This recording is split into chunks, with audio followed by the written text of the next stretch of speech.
Hey, what's up, fam? I've got actually a lot of questions during my last two streams of the opinions of what I have to say about the newest One Piece chapter.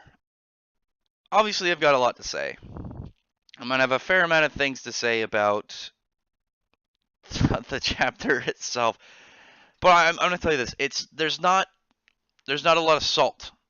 There's not a lot of saltiness for this chapter, but it's probably not what you think when I say that. It's more of the potential salt before the storm. There was a couple things in the chapter I liked. There was a bunch I didn't like. I don't really care for this Otama character, and I really don't like the annoying horse furry. I have a theory now about Otama. I think I'm gonna go deeper into it. I think she's gonna use her power to fucking beat Kaido. I can say it. I can see it now. I can see it now.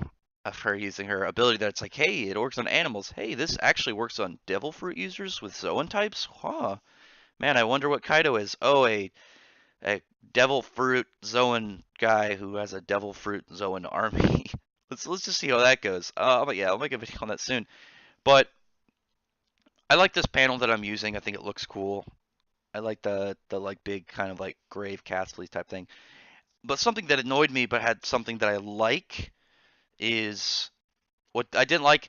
I remember I had to go back and find the page because I'm gonna use it for a video. Is Luffy saying he doesn't want to be considered a hero, and yet all he does is go around and he's pretty much Pirate Robin Hood. But Robin Hood, a lot of people see him as a hero, and clearly people see Luffy as a hero. So Luffy, what are you doing?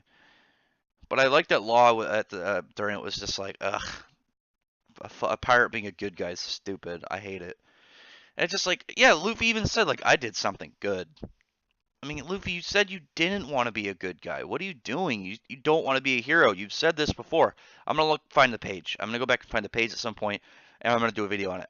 If Luffy never said that, I'd be fine with him if he was like, I want to be a good, I just want to be kind of like an adventurer, and if he pretty much described being Pirate Robin Hood, I'd be like, okay, it makes sense to his character. But I remember him saying he doesn't want to be a hero, just like when he said that if someone ever spoiled if One Piece was real or not, he'd quit being a pirate.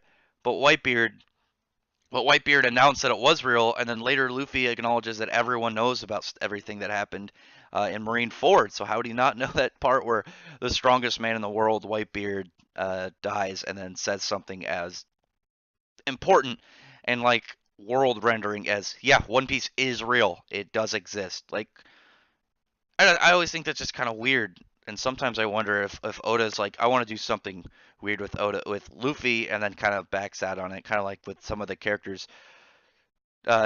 development after the time skip kind of disappear after Fishman Island.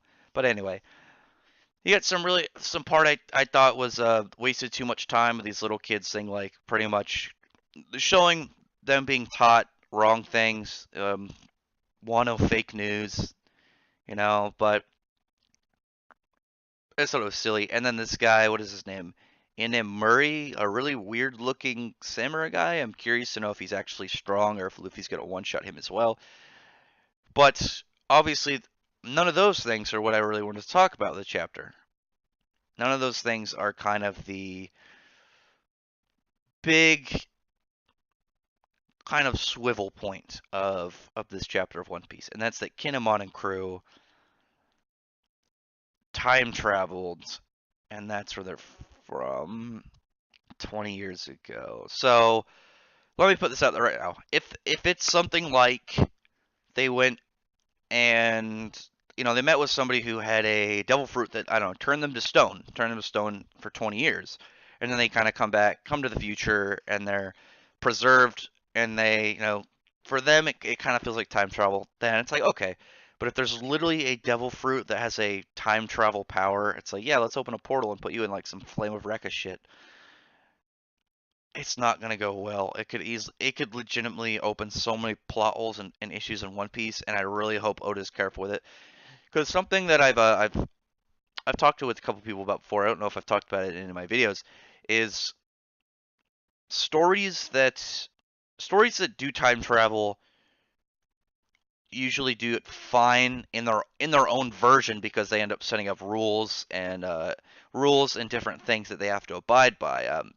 For instance, obviously, um, Doctor Who, not the weird new Doctor Who, but some of the old stuff, not older stuff, but I guess older than now. Really, I'm really doing a bad job at saying like, yeah, a couple of seasons ago. It's all put out that when you alter like some certain events in time, it could kind of like make it like shaky. And if you go back and fuck with a certain point of time so much, then time will pretty much rip and start to collapse in on itself. You have something like that, or maybe like I know Fairy Tale, uh, Eden Zero, and Rave Master have their own time travel styles, but they're I know Fairy Tales is like one way, and Eden Zeros is kind of like you got the chronophage, and the time travel in Rave Master was getting close to causing problems. That was part of that arc.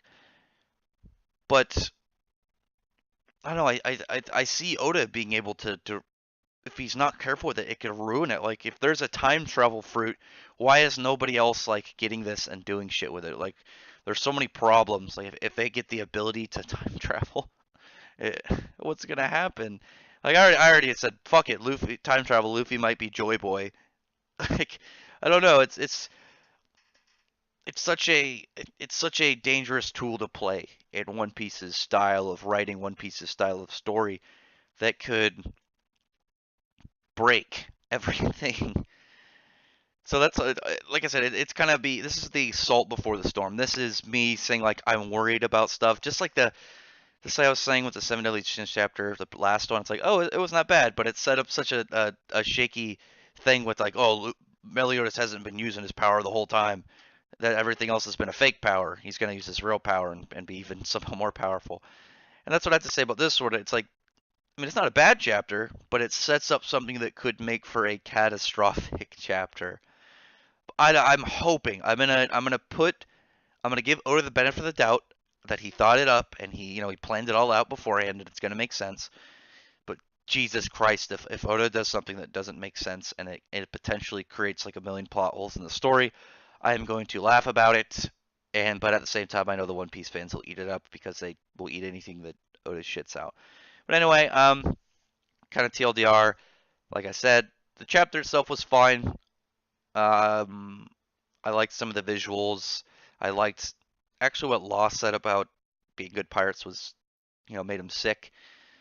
I thought there was a waste of time with the little kids showing their fake Wano News schools learning and the detrimental possibilities of One Piece having time travel.